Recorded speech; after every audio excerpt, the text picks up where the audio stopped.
comprehensive plan and what a comprehensive plan is for, and addressed a lot of the components of the comprehensive plan, namely the different chapters where it's we address growth management, we address land use and community character, mobility, housing and neighborhoods, parks and recreation, and other cultural resources. So we've gone over all of those elements of the comprehensive plan in a very big picture, broad stroke way.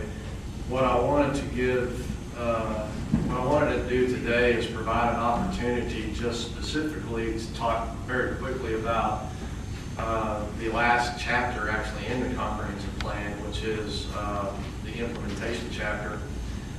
The reason I wanted to do that is to give, I don't know that I've focused a whole lot about that implementation chapter. Rather, I've been focusing more on the actual big picture parts of the comprehensive plan, but the implementation chapter is going to be one that expresses a lot of ideas and concepts related to actually implementing some of the ideas in the comprehensive plan. And that's what the Planning and Zoning Commission and City Commission is going to be involved in. So I wanted to just have an opportunity to go over a few things and give you an opportunity. We had a couple of good questions in our pre-session from the commission. So if you would allow me just a quick moment, I'd like to just touch on a few things. As far as implementation of the comprehensive plan, that's where the document actually becomes, it kind of transitions from a document to an actual living and breathing document. If you don't implement or begin the implementation of some of the strategies and concepts from the comprehensive plan, it becomes just a document that again dies on the shelf, gets dust on it, and then everybody looks at it and says that's a very nice plan, but what are you doing with it? The implementation chapter in the comprehensive plan actually lays out some groundwork and framework of how you actually put those ideas and those big picture concepts into motion and action. It basically lists out about 5 specific things that can help with implementation. And those 5 methods are basically the capital improvements programming that the city does on an annual basis, special projects and programs, land development regulations and engineering standards, the 4th, coordination and partnerships, and then number 5, just ongoing study and planning.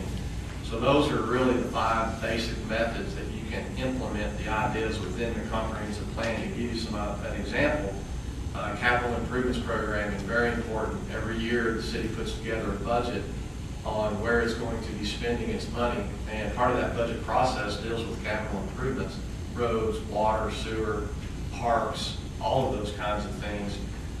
So what this plan is recommending is there are some things that have been suggested in this plan that really need to be looked at in terms of implementing and how we go about prioritizing the funds that we have available and what we're going to be spending them on. With the tight budget that the city has, it becomes very, very important. This plan becomes very important with how do we mesh those priorities within the plan to the actual funds that we have available. How you do that is through the capital improvements programming. And if you're spending money on some of these infrastructure type materials, you know, it would be nice if whatever you're spending money on is a priority within the comprehensive plan. So that's a way that we can implement that. Ongoing study and planning, it's been recommended that there are parts of town that need maybe a little more finer detailed planning, smaller area planning. So that would be an example of ongoing study. Land development regulations, you probably remember very well not too long ago, we amended our sign ordinance. So that would be an example of ongoing amendments or considering regulations.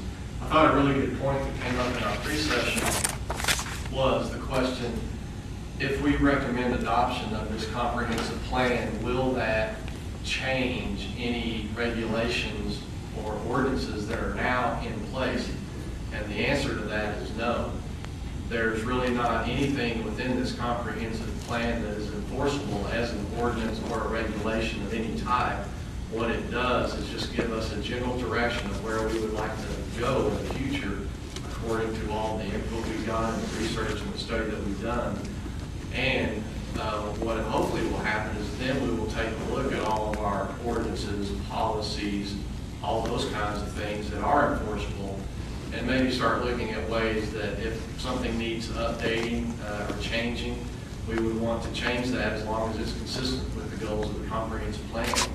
If something's in existence now under ordinance, current ordinances or laws or regulations, and it's working and is consistent with the comprehensive plan, no reason to change it. But with the adoption of this comprehensive plan, I think it is important to remember that in and of itself will not change any existing ordinances or regulations.